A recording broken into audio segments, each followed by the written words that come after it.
¡Atención México! Sheinbaum aplastó a Trump en su propia casa mientras Canadá lloraba de rodillas. Lo que los medios corporativos no quieren que veas está a punto de destruirles el relato. No cambies de canal. Mientras tú lees este titular, Marcelo Ebrard está sentado en Washington con una misión que puede cambiar el destino de más de 1 millón de trabajadores mexicanos. Y Claudia Sheinbaum ya diseñó la jugada. No es una negociación improvisada de último minuto, es el desenlace de 14 meses de trabajo silencioso, técnico, quirúrgico. El tipo de estrategia que los medios corporativos nunca van a explicarte, porque explicártela implicaría admitir que esta presidenta piensa en ecuaciones mientras sus adversarios actúan por impulso. Canadá tardó 3 días en colapsar. México lleva 14 meses sin ceder 1 centímetro. Detente un segundo y procesa lo que eso significa. El viernes 22 de agosto, Ottawa rompió las negociaciones comerciales con Washington. Consideró inaceptables las condiciones de Trump. Y el lunes 24, Donald Trump respondió con aranceles del 50% a vehículos y acero canadienses. 3 días. Eso fue todo lo que le tomó a la relación Estados Unidos-Canadá convertirse en una guerra comercial abierta. México no rompió nada, México negocia. Pero la pregunta que nadie en Washington está respondiendo es esta: ¿por qué Trump necesita cerrar un acuerdo con México esta semana más de lo que México necesita cerrar un acuerdo con Trump? Esa pregunta ya tiene respuesta en el análisis de Sheinbaum y es la que los medios no quieren publicar. Quédate, porque lo que viene a continuación es lo que tiene en pánico a más de un funcionario en la Casa Blanca. Para entender la magnitud de lo que acaba de ocurrir, hay que retroceder y entender cómo funcionaba el manual. El manual viejo era simple. Cuando Washington presionaba, México cedía. Cuando la Casa Blanca amenazaba con aranceles, los gobiernos del PRI y del PAN llamaban en privado, hacían concesiones en silencio y regresaban a anunciar que se había llegado a un entendimiento, sin transparencia, sin dignidad, con la lógica del patio trasero funcionando a la perfección. Así fue durante décadas. La dependencia no era solo económica, era psicológica. Los gobiernos mexicanos habían interiorizado que su única opción frente a Washington era la sumisión rentable, que resistir era suicidio económico, que la soberanía era un lujo que México no podía permitirse. Ese era el México que Trump esperaba encontrar cuando comenzó a imponer aranceles en 2025. No lo encontró, porque el 1 de octubre de 2024, Claudia Sheinbaum asumió la presidencia con una convicción que ningún gobierno anterior había tenido. México podía negociar desde la fortaleza, no desde el miedo. Y entonces llegó el dato que lo cambió todo. El intercambio comercial entre México y Estados Unidos no solo no se detuvo con los aranceles, creció, particularmente en el sector electrónico. Mientras Washington vivía su auge en inteligencia artificial y centros de datos, las cadenas de suministro que alimentaban esa revolución tecnológica pasaban por México. Trump había creado una dependencia que no calculó. La 4T no inventó esa dependencia, la identificó, la mapeó y la convirtió en palanca. Eso es lo que el viejo régimen nunca hubiera hecho.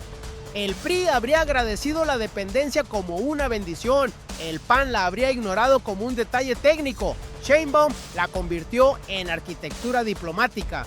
Pero para entender cómo llegamos al momento que estamos viviendo esta semana, hay que entender primero cómo Trump cavó su propia trampa. Se equivocaron de forma catastrófica. Y lo más fascinante es que cada error que cometieron parecía una decisión brillante en el momento en que la tomaron. El primer error lo cometieron a principios de 2025. La administración Trump impuso aranceles del 50% al acero y aluminio mexicanos. La lógica era impecable desde su perspectiva. El dolor económico inmediato forzaría a México a sentarse a negociar en posición de debilidad. Un par de semanas de presión y México cedería en todo lo que Washington pedía. Parecía inteligente, era su perdición. Lo que Trump no calculó era que ese movimiento le dio a Sheinbaum exactamente lo que necesitaba políticamente: el argumento incontrovertible de que México era víctima de coerción unilateral, no de incumplimiento comercial. No había violación al TMEC que justificara esos aranceles, y eso lo sabían los abogados comerciales de todo el mundo. México no cedió, y el tiempo empezó a correr en contra de Washington. Pero la pregunta que nadie en Washington está respondiendo es esta. Ese fue el primero. El segundo error llegó entre julio y agosto de 2025. El segundo error fue apostar todo a Canadá. Washington decidió que Canadá era el socio más maleable del TMEC, aliado histórico. Comparte frontera, idioma, valores, sistema político, tiene menos capacidad de represalia asimétrica que México. Si Washington lograba doblar a Canadá, el modelo se replicaría hacia el sur. Pasaron semanas, meses, priorizando esa negociación. Parecía inteligente, era su perdición. Lo que los negociadores de Trump no calculó era que Canadá tenía su propia presión política interna. Mark Carney había llegado al poder precisamente sobre la ola del nacionalismo económico canadiense. Ceder ante Trump era suicidio político para Carney. Y el viernes 22 de agosto, Ottawa lo demostró. Rompió las negociaciones, calificó las condiciones de Washington como inaceptables y se fue de la mesa. Washington había apostado su estrategia norteamericana a un caballo que no podía ganar. Y entonces llegó el tercer error. El más costoso. El tercer error llegó el lunes 24 de agosto. Con Canadá en llamas, Trump anunció aranceles del 50% a vehículos y acero canadienses, el mismo lunes en que Ebrard aterrizaba en Washington. El mensaje era transparente. Miren lo que le pasa a quien no negocia. México, esto podría ser tú. Parecía inteligente, era su perdición. Lo que Trump no calculó era que ese anuncio llegaba en el peor momento posible para su propia posición negociadora. Washington acababa de demostrar en tiempo real que podía destruir un tratado comercial con un aliado de décadas. Eso no aterrorizó a México. Le dio a México la carta más poderosa de la mesa. Washington necesitaba desesperadamente mostrar que el TMEC podía funcionar, que no todo era ruptura y aranceles, que había un acuerdo posible en América del Norte y la única puerta abierta era México. Ese tercer error fue lo último que calcularon mal, porque para entonces Sheinbaum ya tenía el tablero rediseñado. Mientras Trump anunciaba aranceles con el megáfono y Canadá se incendiaba en los noticieros, algo completamente diferente estaba ocurriendo en silencio. Llevamos ya más de un año trabajando. Esa frase de Sheinbaum no es retórica, es la descripción exacta de una operación diplomática y técnica que comenzó antes de que la mayoría de los analistas en Washington siquiera identificaran el problema. El primer movimiento fue construir el argumento técnico legal. México identificó cuáles de las preocupaciones de Washington sobre el TMEC eran legítimas y cuáles eran pretextos de coerción, y los separó con bisturí. Algunos señalamientos sobre triangulación de productos, mercancías que entran a México desde Asia sin generar valor agregado real para después exportarse a Estados Unidos, el gobierno los reconoció. Eso no es interés de México, dijo Sheinbaum sin titubear. Esa concesión estratégica desactivó el argumento más fuerte de Washington. Sheinbaum no reaccionó, diseñó, no improvisó, ejecutó. Pero hay algo que los noticieros no te van a decir. El segundo movimiento fue identificar la palanca invisible.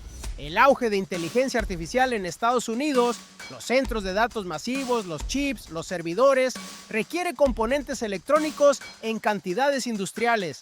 Y una parte significativa de esa cadena de suministro pasa por México.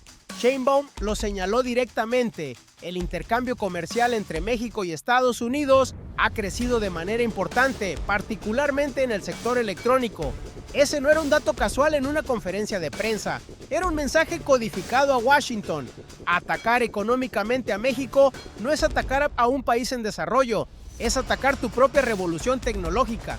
El tercer movimiento fue el diplomático. Sheinbaum habló directamente con Mark Carney antes de que Trump anunciara los aranceles a Canadá.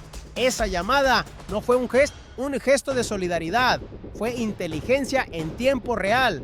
Sheinbaum necesitaba saber exactamente en qué punto estaba colapsando la negociación canadiense para entender qué espacio se abriría para México en las horas siguientes.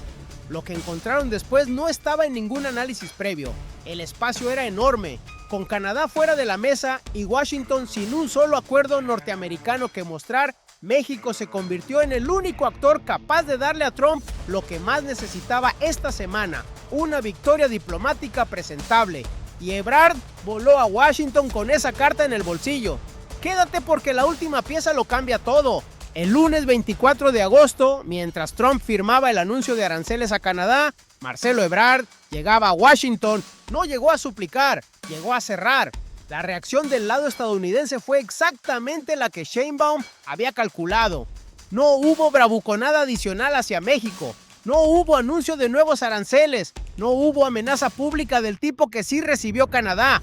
Hubo silencio negociador. Y en diplomacia comercial, ese silencio tiene un nombre: necesidad. Dale like si llegaste hasta aquí porque esto apenas comienza. Afuera, en los noticieros de siempre, la historia se contaba como una negociación más entre México y Estados Unidos. Un secretario viajando, una presidenta optimista. Nada extraordinario. Adentro la arquitectura ya estaba lista. Mientras tanto, en el terreno concreto, en las plantas de acero de Coahuila, en las líneas de ensamble automotriz de Guanajuato, en los talleres de aluminio de Nuevo León, los trabajadores mexicanos vivían la consecuencia real de este tablero geopolítico. El arancel del 50% al acero y aluminio no es un número abstracto. Es el margen que decide si una planta opera con 3 turnos o con 1. Es el diferencial que determina si un gerente de exportaciones puede competir con el acero de otro país o no. Es, en última instancia, el salario del turno nocturno de un trabajador en Monterrey que no sabe que esta semana se está decidiendo su futuro en una sala de reuniones en Washington. Más de 1 millón de empleos directos en el sector manufacturero de exportación dependen de lo que ocurra en esas negociaciones. Eso no es geopolítica abstracta, eso es la vida cotidiana de México. Y aquí es donde el tablero se complica para sus adversarios, porque en México también hubo voces, las de siempre, que pedían otra cosa. Voces de analistas vinculados al viejo régimen, editorialistas de medios corporativos, voceros de cámaras empresariales que durante décadas se acomodaron a la lógica de la sumisión rentable.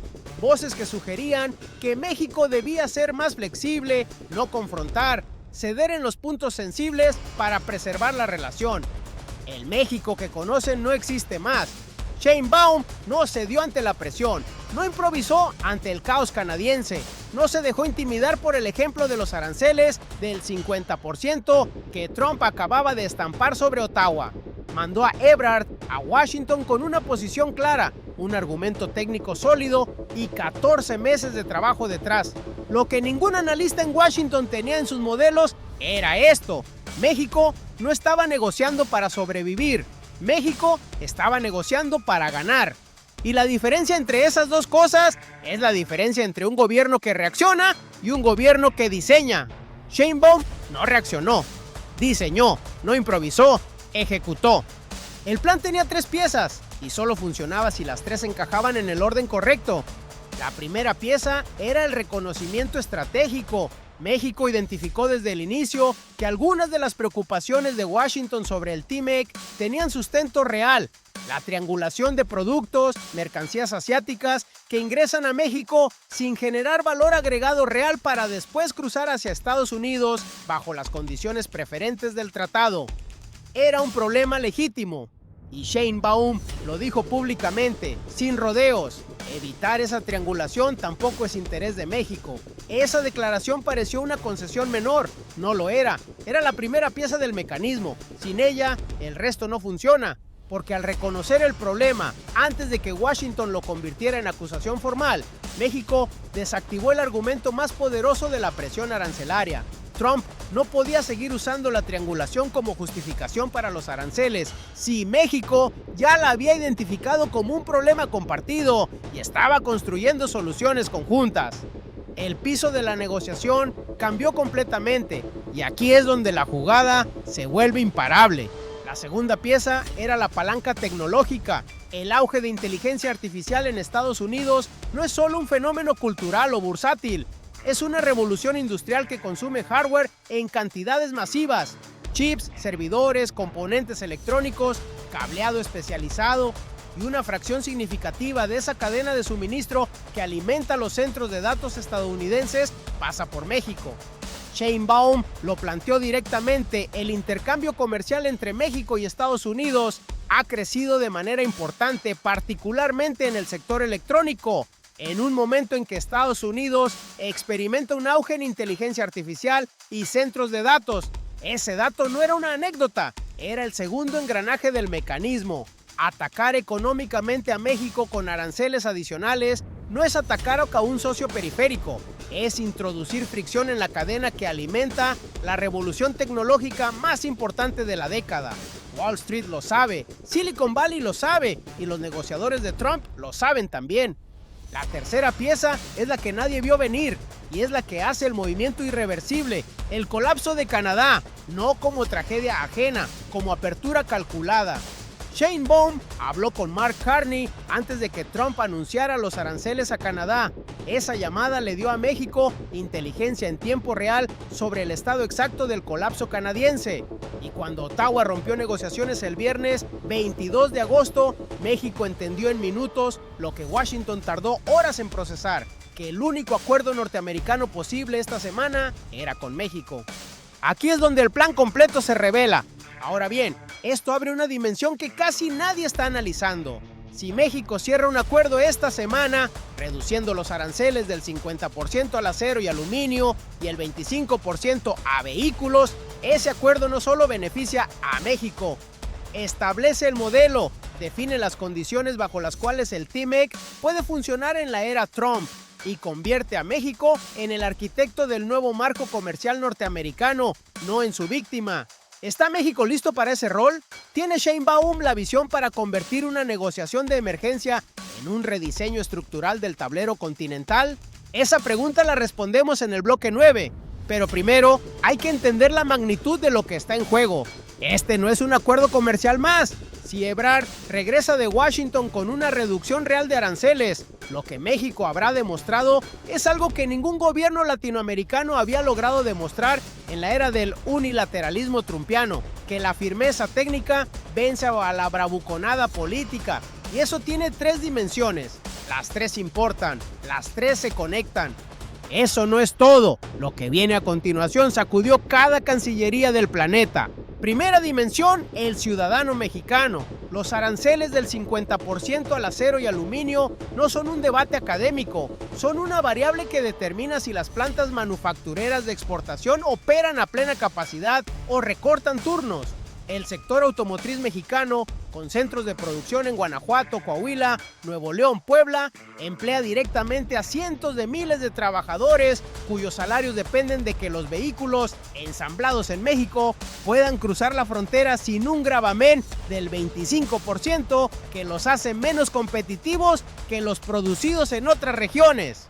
Una reducción arancelaria no es un titular, es el turno de la mañana que no se cancela. Es la línea de producción que no se para, es la familia que no recibe la noticia de que la planta recorta personal. Segunda dimensión, México como nación. Lo que está ocurriendo esta semana redefine la posición geopolítica de México en América del Norte.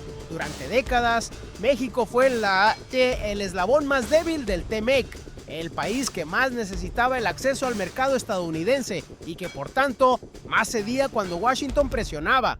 Esa narrativa murió esta semana.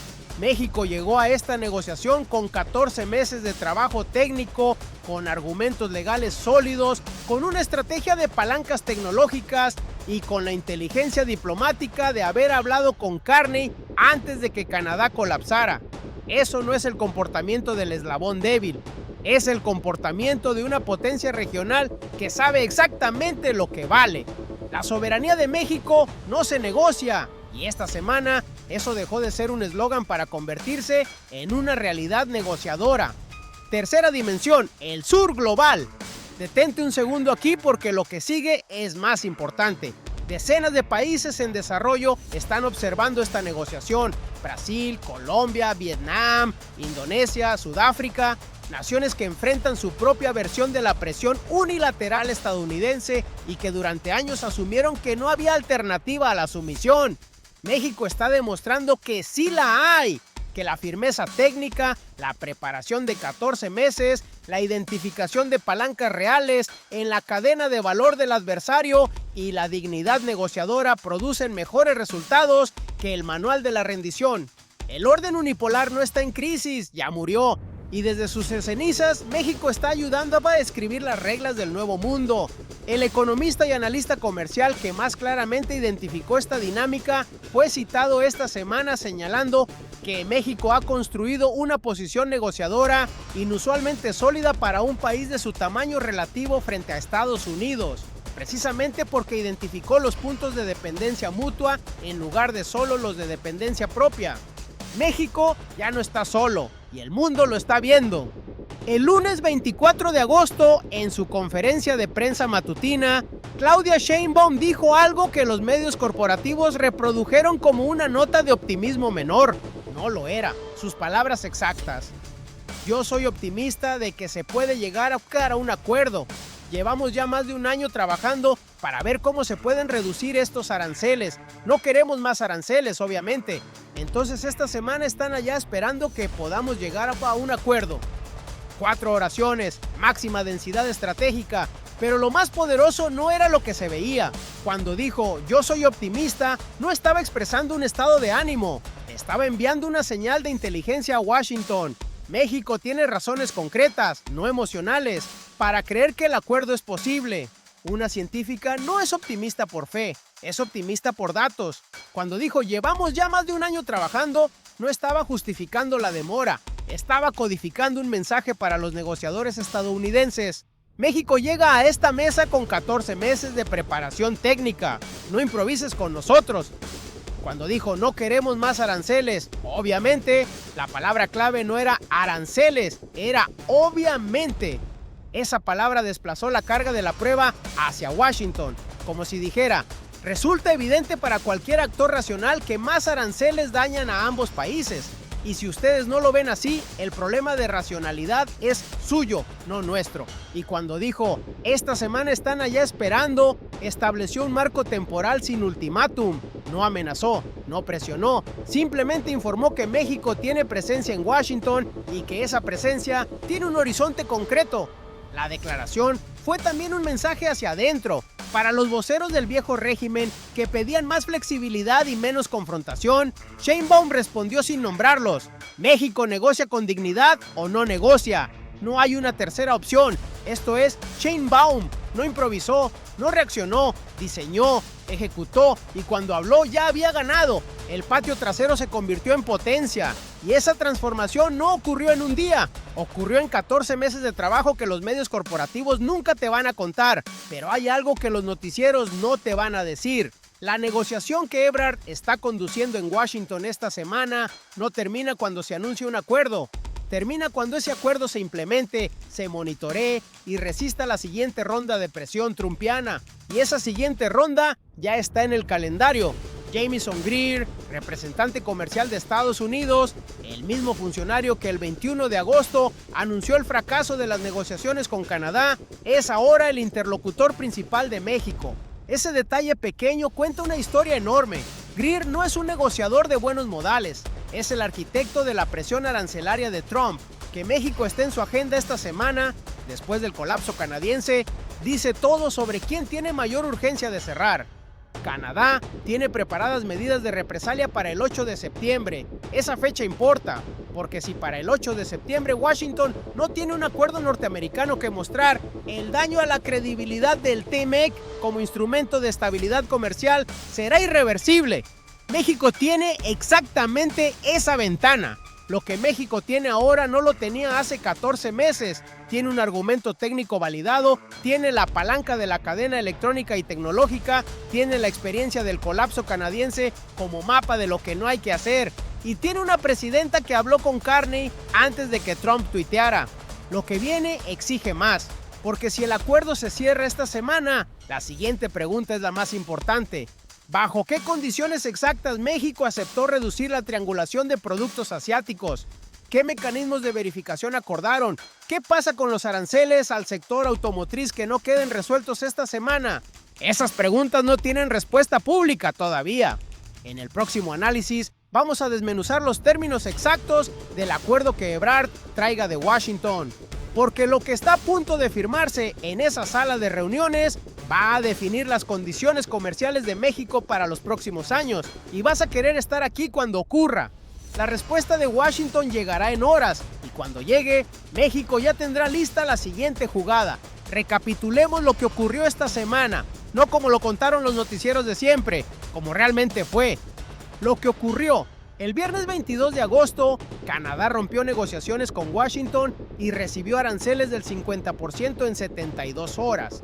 El lunes 24, mientras Trump firmaba ese castigo, Marcelo Ebrard aterrizaba en Washington con una misión clara: reducir los aranceles del 50% al acero y aluminio mexicanos y el 25% a vehículos, y evitar que México reciba el mismo trato que Canadá.